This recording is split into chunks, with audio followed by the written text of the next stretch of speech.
Hello বন্ধুরা, আজকে সন্ধ্যের টিফিনের জন্য দেখো তোমাদের দাদাভাই আমাকে ময়দাটা মেখে দিচ্ছে। ময়দাটা মেখে একদম লেচি করে দিয়েছে। তো আমি এখন বানাবো এগরোল। তার জন্য চলো রুটিটা বেলে নিই। তো রুটিটা আমি এখানে সুন্দর করে বেলে নিলাম, বেশ বড় করে বেলে নিয়েছি।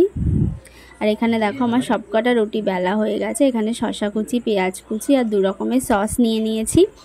আমার কাছে যেটুকু ছিল সস আমি সেটুকুই আপাতত নিয়েছি। আর এখানে একটা ফ্রাইং প্যান বসিয়ে তার মধ্যে তেল দিয়ে দিয়েছি। তেলটা গরম হয়ে গেছে। এখানে রুটিটা আমি একটু সেঁকে নেব। হ্যাঁ, রুটিটা সেঁকা হয়ে গেছে। তো এখানে তার উপরে একটা ডিম ফাটিয়ে দিলাম, একটু সামান্য লবণ দিয়ে। তারপর ডিমটাকে চারিদিকে ছড়িয়ে নিয়েছি।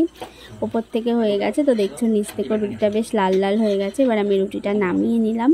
নামিয়ে এবার আমি রোলটা সেট করে নেব। তো চলো এখানে সেই শসা কুচি, পেঁয়াজ কুচি আর এখানে আমি দিয়ে দেব ঝালের জন্য একটু কাঁচা লঙ্কা।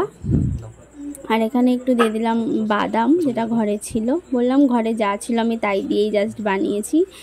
আর একটু বিট লবণ দিয়ে আর 2 রকমের সস এখানে আমি দিয়ে দিলাম একটু একটু করে। এবার রোলটা আমি মুড়িয়ে নেব। রোল আমি মোড়াতে একদমই পারি না, তাও একটু জাস্ট চেষ্টা করলাম। রোলটা খেতে কিন্তু অসাধারণ হয়েছিল। তোমরা কমেন্ট করে জানিও তোমাদের ভিডিওটা কেমন লাগলো। Tata, bye bye.